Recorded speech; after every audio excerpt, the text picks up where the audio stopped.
책 읽어주는 미주놀. 월가는 어떻게 투자할까? 질문. 요즘 고용 지표 가운데 매주 목요일 아침에 공개되는 주간 신규 실업급여 청구 건수가 월가도 중요하게 여기는 것 같습니다. 답변. 고용에서는 비농업 고용 데이터가 가장 중요한데요.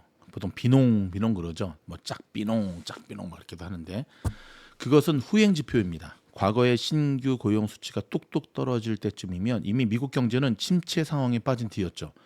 그것보다는 좀 더 실시간으로 노동시장 상황을 알릴 수 있는 게 주간 단위로 나오는 실업급여 청구 건수입니다. 이것도 기본적으로는 후행 지표이긴 하지만요. 청구 건수가 23년 들어서도 계속 20만대 초중반 수준을 유지하고 있는데요. 팬데믹 이전에 10년간 경기가 좋았던 시절 평균 21만 8천 건과 비슷합니다. 그런데 이게 30만 건을 넘어서면 시장은 시끄러워질 거예요. 만약 40만 건까지 올라가면 경기 침체 상황이라고 보면 될 것입니다. 질문. 도미노 효과에 대해 말씀하셨는데요. 그래서 투자자들은 경기 침체가 오고 있는지 알기 위해 제조업 데이터를 중요하게 살펴보는 것 같습니다. 제조업 데이터 중에서 무엇을 주시하시나요? 답변. 자세히 설명드리면 이건 겁니다. 과거 미국에서 경기 침체를 발생시킨 가장 큰 원인은 패드의 긴축 통화 정책이었습니다. 예상치 못했던 경제적 충격, 예를 들어 닷컴 버블이라든지 금융위기라든지 팬데믹이라든지 이런 충격이 침체의 원인이 된 경우도 몇 번 있었지만요. 연준의 긴축으로 기준금리가 올라가면 경기 둔화와 기업 부도를 우려해 은행권이 대출을 조이게 됩니다. 은행이 대출 기준을 높이면 금리에 민감한 영역에서부터 부정적 영향이 나타납니다. 주거용 투자, 내구재 소비 등이 대표적이죠. 모기지 금리 상승으로 주택 수요가 감소하고 할부 이자가 높아지자 비싼 자동차, 가구, 냉장고 등 내구재 소비가 줄어드는 거죠. 제조업이 그 다음입니다. 제조업 구매자 관리 지수가 하락하고 PMI 세부 지수 중에서 신규 수주가 감소합니다. 신규 수주는 PMI에서도 선행 지수로 꼽히죠.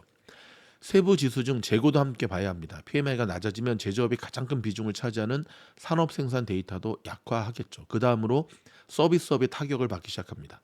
서비스업 PMI가 떨어지고 월가의 기업 이익 추정치가 감소하고 기업의 마진도 축소됩니다. 그러면 기업들은 이익을 지키기 위해 해고를 늘리죠. 여기까지 딱 들으면 느낌 오시죠? 대기업들이 요즘 해고를 계속 늘리는 이유가 여기 있는 거죠. 일자리를 잃은 소비자들은 지출을 줄이고 이는 미시간대 소비자 심리 지수와 컨퍼런스 보드의 소비자 신뢰 지수의 하락으로 나타납니다. 소매 판매 수치도 떨어집니다. 소비는 진짜 하루아침에 멈출 수 있어요. 그러면 경기 침체가 다가오게 됩니다. 월별 신규 고용이 줄어드는 등 고용 데이터가 꺾이는 것은 통상 경기 침체가 시작된 뒤입니다.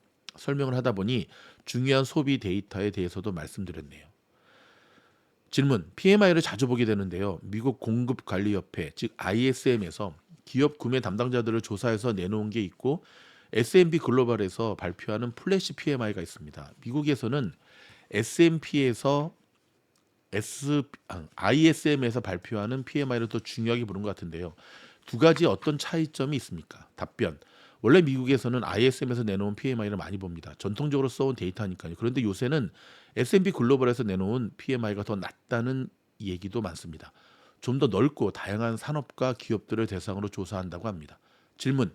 소비자의 자신감을 보여주는 데이터에도 컨퍼런스 보드가 조사하는 소비자 신뢰 지수, 미시간대가 내놓은 소비자 심리 지수가 있는데요. 이들 간의 차이가 있나요?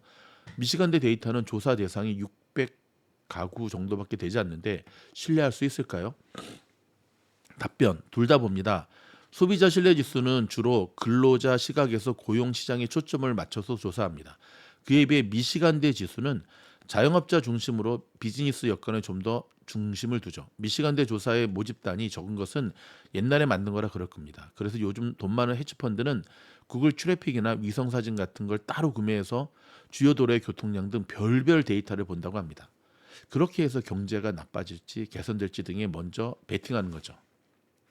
여러분 기억하십니까? 작년에 땡스기빙 때 제가 드론 날려가지고 이 샌프란시스코와 이쪽 샌디에고를 있는 5번 프리웨이의 교통량 제가 체크해드린 적 있잖아요. 그렇죠? 정말 별의별 데이터들을 다 동원하는데 특히 여러분 제가 한 가지 말씀드리면 미국에서의 유통 보통 트래킹이라고 하죠. 유통의 데이터를 주목해야 됩니다. 그러면 답이 보입니다. 고맙습니다.